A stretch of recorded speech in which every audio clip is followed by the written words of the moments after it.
Assalamualaikum warahmatullahi wabarakatuh. Pada kesempatan kali ini, kami dari kelompok 2 ingin mempresentasikan materi kelompok kami yang berjudul Deret Fourier dalam Analisis Suara Studi Kasus Musik. Sebelumnya, izinkan kami untuk memperkenalkan diri.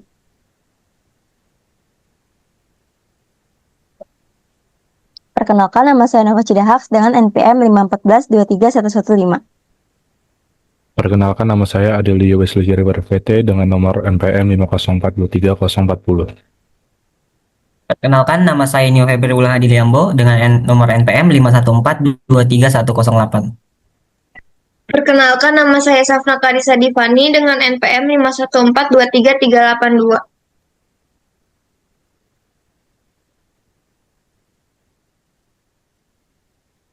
Di sini, pembahasan yang akan kami bawakan, yang pertama itu ada dasar-dasar deret Fourier. Yang kedua itu ada dasar-dasar analisis suara. Yang ketiga itu aplikasi Fourier dalam analisis suara. Yang keempat atau yang terakhir ada aplikasi Fourier dalam analisis suara. Selanjutnya akan dilanjutkan oleh Saudari Safna.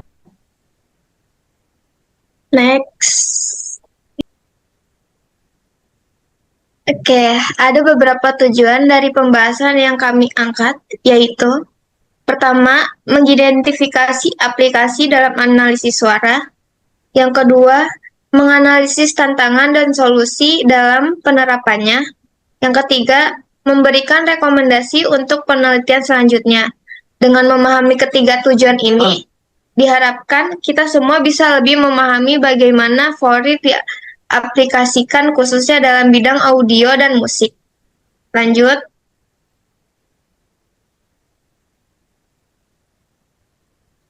Nah, Deret Fourier adalah metode untuk memecah suara menjadi komponen frekuensi. Teknik ini penting dalam analisis musik dan pemrosesan audio. Dengan bantuan teknologi digital, Deret Fourier mempermudah pemahaman dan peningkatan kualitas suara. Next.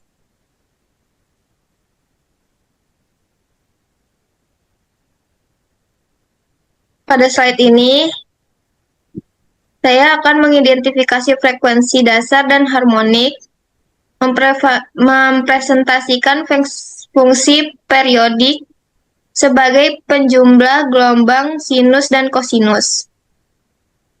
Rumusnya ada Ft sama dengan A0 tambah sigma N sama dengan I tak hingga AN cos 2 V NT per T plus Tn sin 2 V NT per T.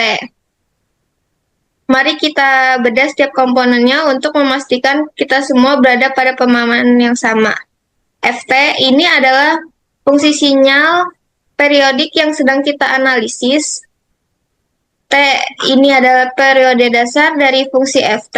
Ini adalah waktu yang dibutuhkan sinyal untuk menyelesaikan satu siklus lengkap sebelum mengulang dirinya sendiri. A0, bagian ini mempresentasikan nilai rata-rata atau komponen DC dari sinyal. Bayangkan jika sinyal itu adalah gelombang suara, A0 akan menjadi tingkat volume rata-ratanya. Dalam konteks listrik, ini bisa menjadi offset tegangan DC. Selanjutnya ada sigma N sama dengan 1 sampai tak hingga. Nah, ini adalah jantung dari deret Fourier. Ini adalah penjumlahan tak hingga dari semua harmonik. Kita menjumlahkan kontribusi dari setiap frekuensi harmonik, dimulai dari harmonik pertama sampai tak hingga. Selanjutnya ada cos 2 VNT per T dan sin 2 VNT per T. Ini adalah blok bangunan dasar kita. Mereka adalah gelombang kosinus dan sinus pada frekuensi harmonik ke N. Ketika N sama dengan 1, kita mendapatkan frekuensi dasar F0 sama dengan 1 per T. Ini adalah frekuensi paling rendah dan paling dominan dalam sinyal. Ketika N sama dengan 2, N sama dengan 3, dan seterusnya, kita mendapatkan harmonik kedua, ketiga, dan seterusnya. Selanjutnya ada ANBN. Ini adalah koefisien Fourier. Mereka sangat penting. Koefisien ini menentukan amplitudo atau kekuatan masing-masing gelombang sinus dan kosinus pada setiap frekuensi harmonik.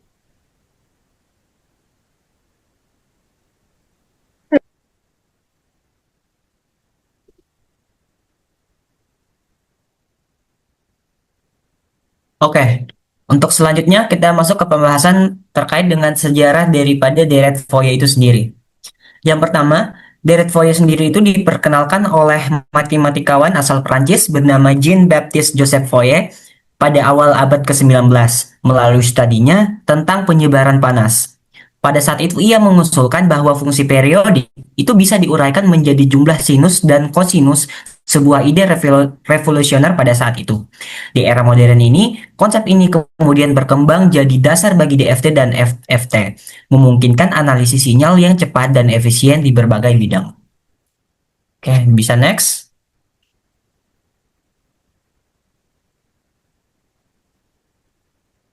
Selanjutnya, pembahasannya yaitu mengenai tentang koefisien Fourier.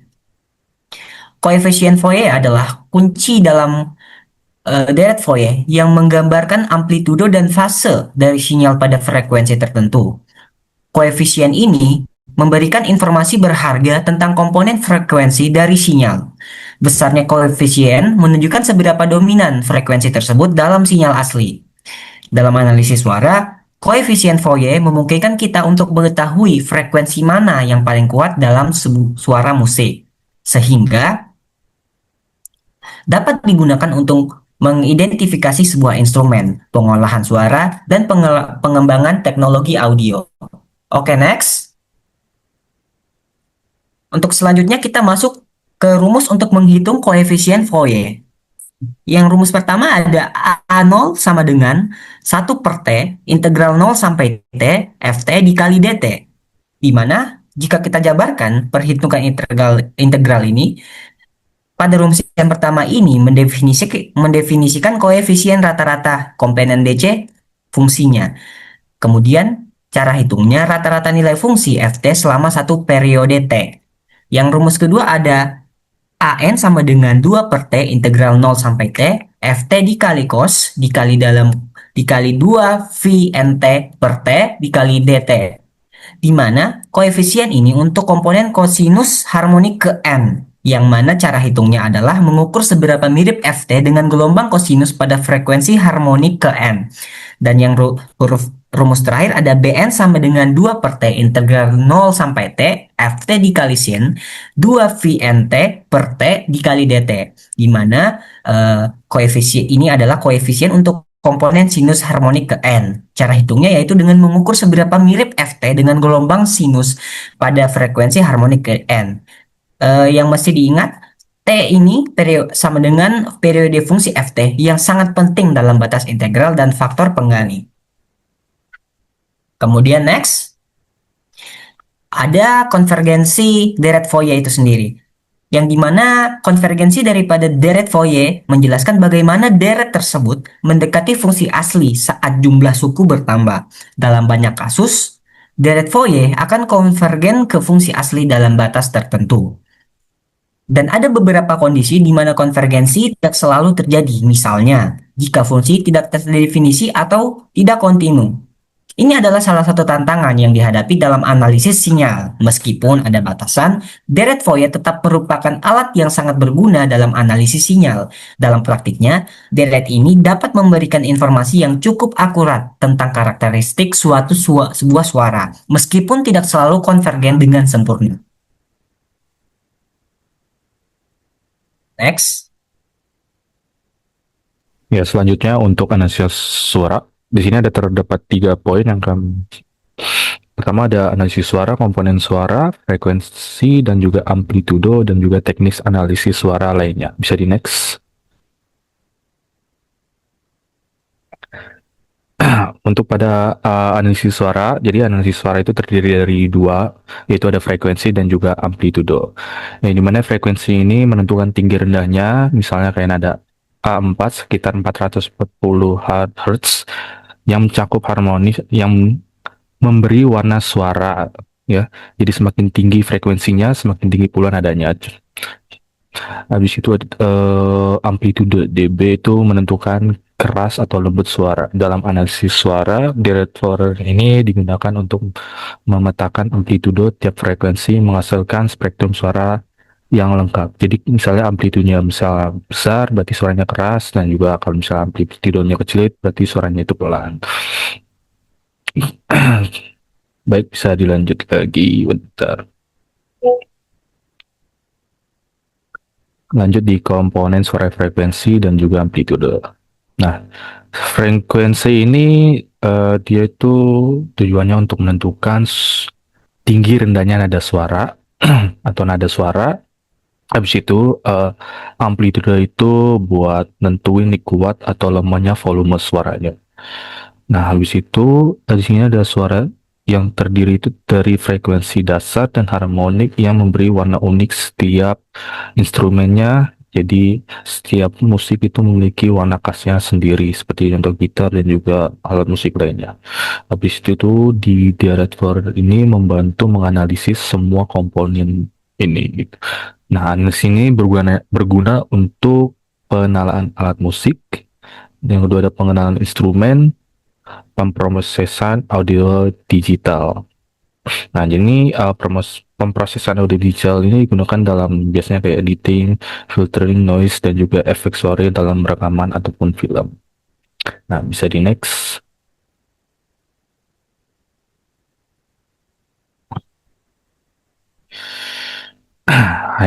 Poin yang terakhir itu ada dua jenis uh, teknik analisis suara, itu ada STFT atau Short Time Fourier Transform, dan juga LPC Linear Predictive Coding. Nah, di sini STV ini dia memungkinkan analisis yang ubah terhadap waktu. Jadi dia ini memungkinkan analisis suara ini berubah waktu karena suara itu nggak terlalu konstan. Yang dimana SCTF ini mencapai sinyal menjadi potongan waktu pendek, lalu nanti dianalisis satu persatu buat melihat perubahan dari frekuensi secara bertahapnya nanti. Habis itu lanjut ke LPC. Nah, LPC ini dia gunanya digunakan dalam kompresi audio dan penelan suara, yang mana LPC ini memprediksi bentuk gelombang suara kayak gelombang sebelumnya, ya, sehingga dapat menghemat data untuk mengkonversi dan mengenali pola suara manusia. Seperti biasa ada di aplikasi speeches recognition. Oke, next. Selanjutnya bisa dilanjutkan oleh rekan saya.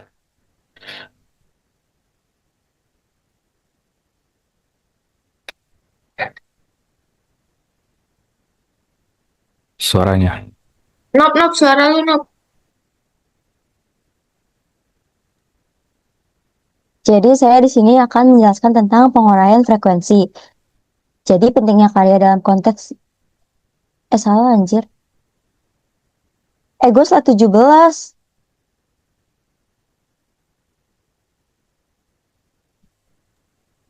Oh, masih gua. Iya, baca dulu. Oke, kita lanjut ke pemrosesan audio, efek, dan juga suara. Jadi pemrosesan audio itu adalah aplikasi dari analisis direct Fourier yang dimana frekuensi suara dimanipulasi untuk menghasilkan efek tertentu. Itu contohnya kayak termasuk penggunaan equalizer, reverb, dan echo untuk menciptakan suasana yang diinginkan. Nah, selain efek artistik, pemrosesan ini juga digunakan untuk meningkatkan kualitas rekaman, menghilangkan noise, dan menjelas suara. Jadi ketika ada sebuah perekaman ya yang di luar itu akan bisa terbantu oleh Jared Flores seperti itu. Oke, bisa di next.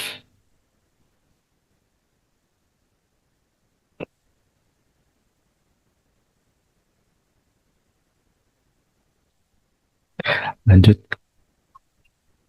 ke penguraian frekuensi. Penguraian Ya, frekuensi baik, ini, Wisnu. oke, bisa dilanjut oleh Nova. Baik, jadi di sini saya akan menjelaskan tentang penguraian frekuensi. Apa sih penguraian frekuensi itu? Jadi, penguraian frekuensi itu merupakan langkah awal analisis suara musik dengan deret Fourier. Teknik ini memecah sinyal suara menjadi frekuensi dasar dan harmonik, sehingga karakteristik suara bisa dikenali. Dan hasilnya pun membantu proses mixing, mastering, serta penelitian seperti pengenalan instrumen dan edukasi musik.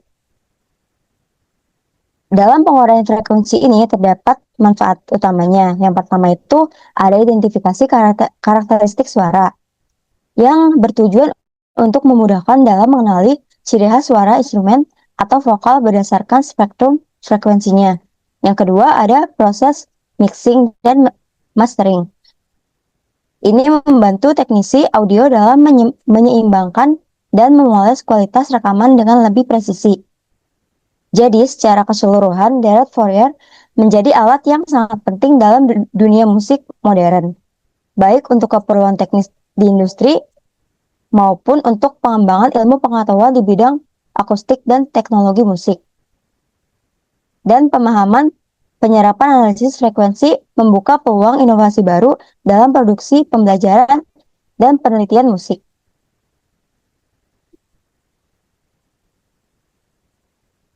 Selanjutnya, saya akan menjelaskan tentang pengenalan suara. Jadi, pengenalan suara itu, dia mengidentifikasi sumber suara seperti instrumen atau vokal berdasarkan ciri spektralnya. Teknologi ini digunakan dalam aplikasi seperti pengenalan instrumen otomatis, pembelajaran musik, dan sistem vokal cerdas. Penerapan deret Fourier dalam pengenalan suara ini memberikan manfaat penting dalam berbagai bidang, antara lain yang pertama pengenalan instrumen otomatis yang memungkinkan sistem untuk mengenali jenis instrumen berdasarkan spektrum frekuensi yang dihasilkan. Kemudian ada pembelajaran musik yang membantu pelajar dalam memahami struktur suara dan nada melalui analisis frekuensi.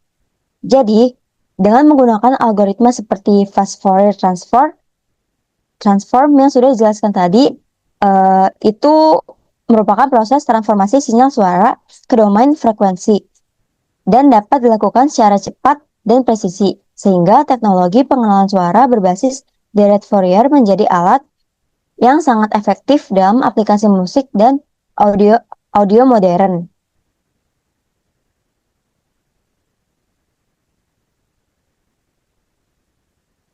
Next, selanjutnya ada analisis spektrum musik. Apa sih analisis spektrum musik itu? Jadi, analisis ini menunjukkan distribusi energi suara pada berbagai frekuensi dalam bentuk grafik.